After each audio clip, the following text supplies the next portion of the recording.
बिस्मिल्लाहिर्रहमानिर्रहीम। अल्लाह के नाम से शुरू जो बड़ा मेहरबान बड़ा रहने वाला है।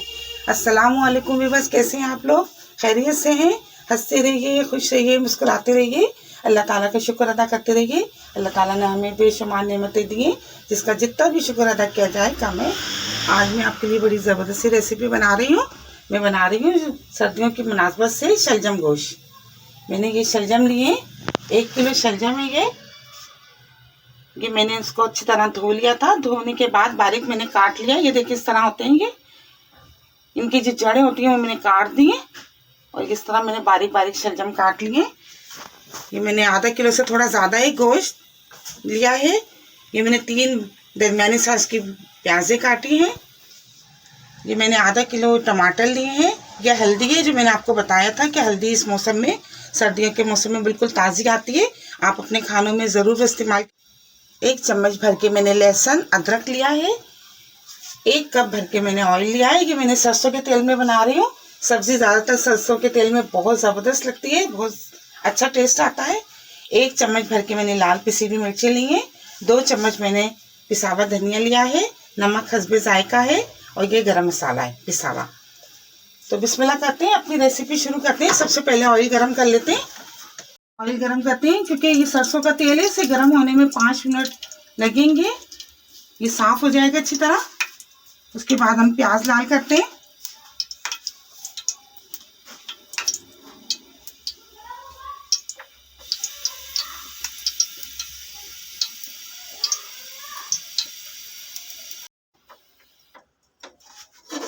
ऑयल गरम हो गया है, ये थोड़ा सा नमक डालेंगे।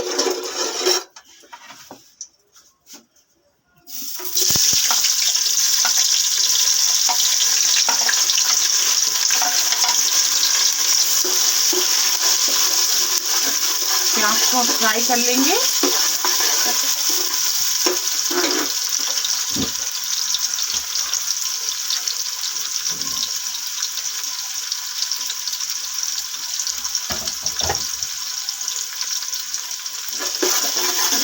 बड़ा ज़बरदस्त बनता है और ये सर्दियों के मौसम में जब ये बिल्कुल पत्तों वाले शलजम आते हैं तो उसका टेस्ट अलग होता है। वैसे तो शलजम आते हैं लेकिन वो सफ़ेद कलर के होते हैं, बगैर पत्तों के होते हैं। और इस टाइमिंग में तो ये सीज़न वाइज जब आते हैं तो उनका टेस्ट अल्लाह की कुदरत से बहुत ज़बरदस्त होता है। तो ये सर्दियों के मौसम में बनाना चाहिए।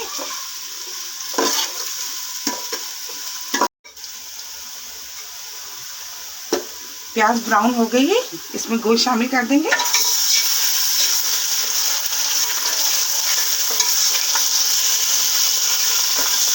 इसको अच्छी तरह कर लेंगे।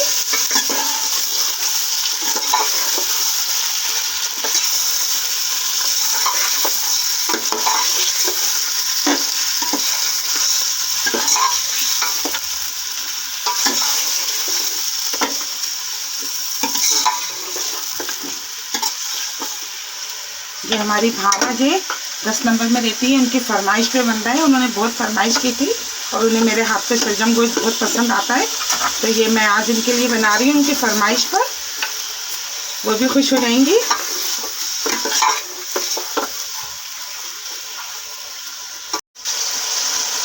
ये हल्दी शामिल कर देंगे। लहसुन अदरक ये शामिल कर देंगे।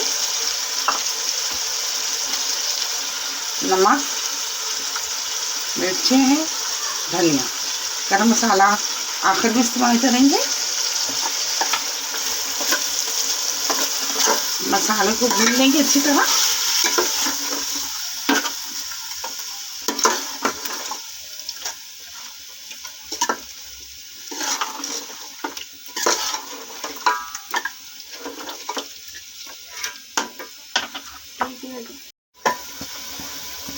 पाँच मिनट तक अच्छी तरह मसाले को भून लेंगे। फिर इसमें टमाटर शामिल करते हैं और फिर इसमें 2 गिलास पानी डाल के इसको कम से कम 20 मिनट के लिए पकने के लिए रख देंगे, ताकि हमारा गोश्त अच्छी तरह गल जाए।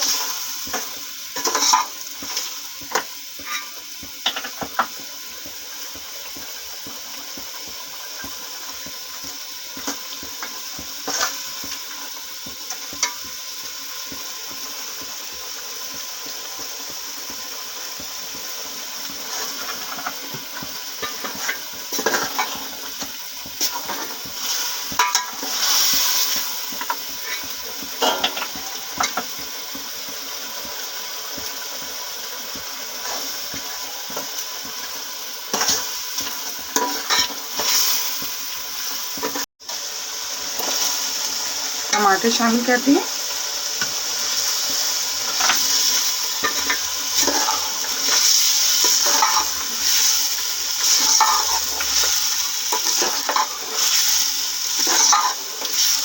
अच्छा, मैंने आधा किलो टमाटर लिए, आप कम भी ले सकती हैं। आप 1 पाव टमाटर डाल दें, इसमें 3 डाल दें, कोई मसला नहीं है। अगर टमाटर नहीं खाते हैं तो आप लोग इसमें दही भी इस्तेमाल कर सकते हैं, दही डाल दें। ये दोनों उसमें बहुत अच्छा बनेगा, दही से भी बहुत अच्छा बनता है और टमाटर से भी बहुत मज़ेदार बनता है। और अगर आप कम डालना चाहती हैं तो भले कम टमाटर डाल दें, कोई मसला नहीं है।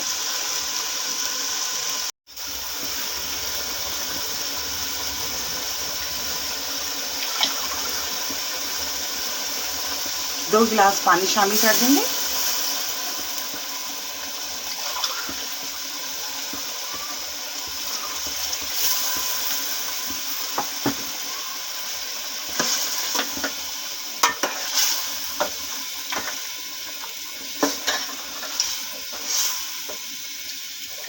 उबाल आ जाए फिर इसको हम मीडियम आंच पे, ज़्यादा धीमी आंच भी नहीं, मीडियम आंच पे 20 मिनट के लिए रख देंगे।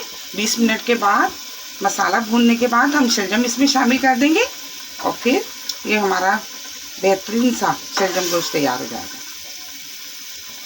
इसको उबाल आने देते हैं।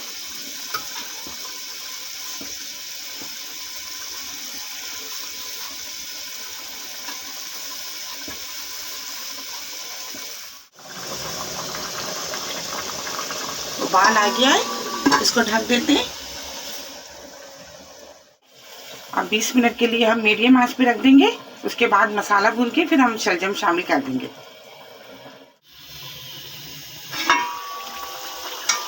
ये देखिए 20 मिनट हो गए, ये हमारा गोश्त भी गल गया है, ये सारे मसाले भी गल गए।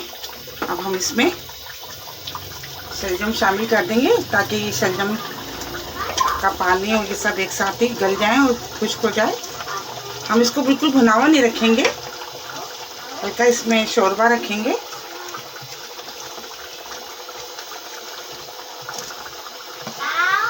दस मिनट में कम से कम, ये ताज़े शलजम है, 10 मिनट लगेंगे इनको गलने में।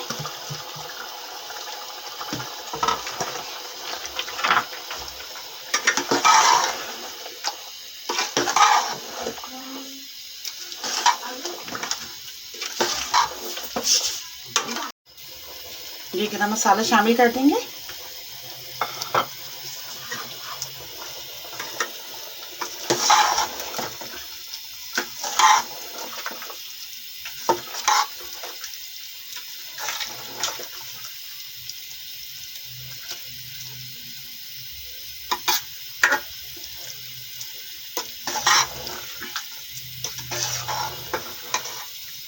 आधे घंटे में बहुत बेहतरीन से ये तैयार हो जाता है, बहुत ज़बरदस्त जायके का बनता है।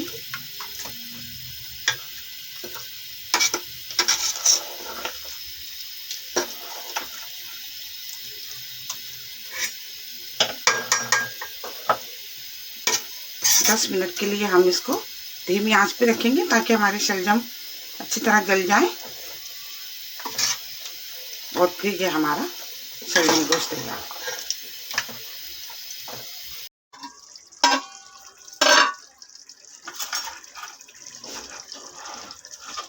बिस्मिल्लाहिर्रहमानिर्रहीम। ये देखें ज़बरदस्त से, ये देखें सारा ऑयल भी ऊपर आ गया और हमारे शलजम भी फर्स्ट क्लास से गल गए, बिल्कुल रेडी है। फ्लेम ऑफ कर देते हैं, बिस्मिल्लाह करते हैं, निकालते हैं। बिस्मिल्लाहिर्रहमानिर्रहीम।